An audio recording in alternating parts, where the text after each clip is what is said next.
So today we're going to work on adding an introduction to our storyboard plan for our personal narrative. Our learning target today is I can introduce my reader to the topic by clearly identifying the sensory details and main idea sentence. And what that means is the type of introduction that we're going to use for this personal narrative is a sensory detail visual. So you're going to have to try and think of a picture in your head that describes what your personal narrative is about. So looking back at my storyboard, I left box 1 and box 6 blank, and that's because I wanted to leave it for the introduction and conclusion. So today I'm going to work on adding to box 1.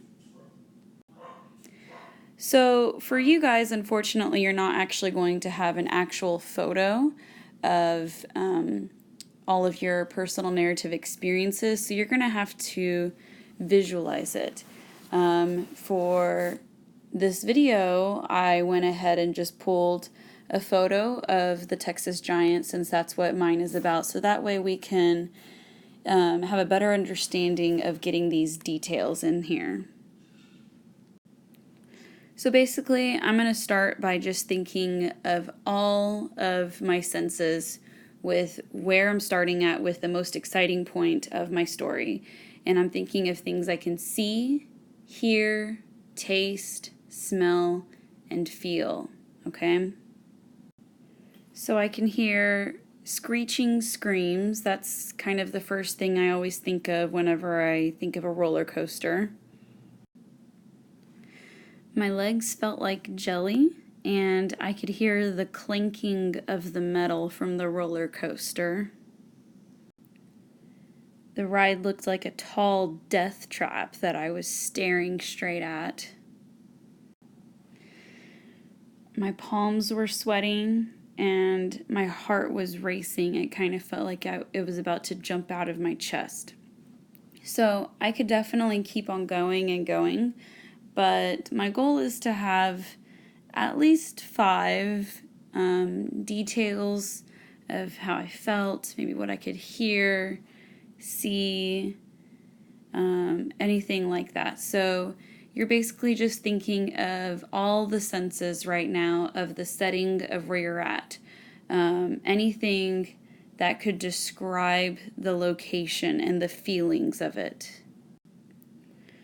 So basically now you're going to be putting some of these phrases into sentences. So I'm going to go ahead and move this over here to the side and just kind of make it into more of a list format, which is going to be a lot easier for you if you just have them all as a list. And now I'm going to try and think of putting any of these details together to create a sentence. So my first sentence I have is, as I approached the tall death trap, my legs felt like jelly. Oh, I'm sorry, I pulled the wrong detail here.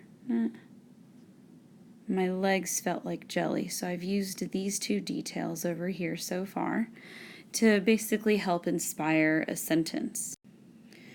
I could hear the helpless screeching screams. Man, I keep pulling the wrong ones. I could hear the helpless screeching screams coming from the passengers riding the coaster. My heart was racing. Let me edit that. My heart was racing with each sound of the clanking metal. Now, I decided not to use sweaty palms for this one because I felt like I already had enough details. I have 3 good sentences that describe the setting of my story, so I think I'm going to stop there.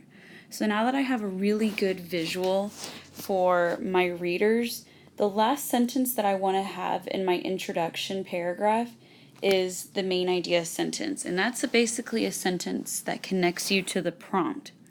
So our prompt is to write about a memory of summer break. So I'm going to try to put together a sentence that goes with introducing my roller coaster ride. So I can say something like, so the sentence I used was, although it was frightening, riding the Texas Giant was my most memorable moment of summer break. So basically, this just connects the reader to that prompt about summer break, and it also introduces that I'm talking about the Texas Giant. Notice how I didn't actually identify the name of the Texas Giant in those first three sentences. I wanted to kind of give a buildup of describing the setting without actually giving away the name. I kind of think of this as the heads up game, where you are holding a card on your forehead and then your partner is giving you clues to try and figure out what is on your card. So I always try to picture it as like my partner is holding up the card that I'm writing about and I'm trying to give them clues. So my first three sentences are clues of visuals that describe what my main topic is. Okay, so let's recap because we just now talked about a lot of pieces here. So basically, I want you to picture your setting of where your story takes place. So basically thinking about where it is that you're writing about, whether it's the beach, the store, your home. The second step is to think of everything that you can see, hear, taste, smell, or feel. Now remember, when you're doing this, you're not actually going to have the picture in front of you. So you're going to have to think about it in your head and really visualize that memory in your head. And then step 3 is to list at least 5 to 10 details that describe your setting. Step 4, put those details together to form sentences. Remember to think about the headbands game and to give 3 sentences that can kind of basically give clues to where your story is taking place. And then step 5, add a main idea sentence that connects to the prompt to write about a memory from summer. Make sure that you take your time, and please feel free to ask any questions, talk with your group about ideas and what it is that you're visualizing. Have fun, guys.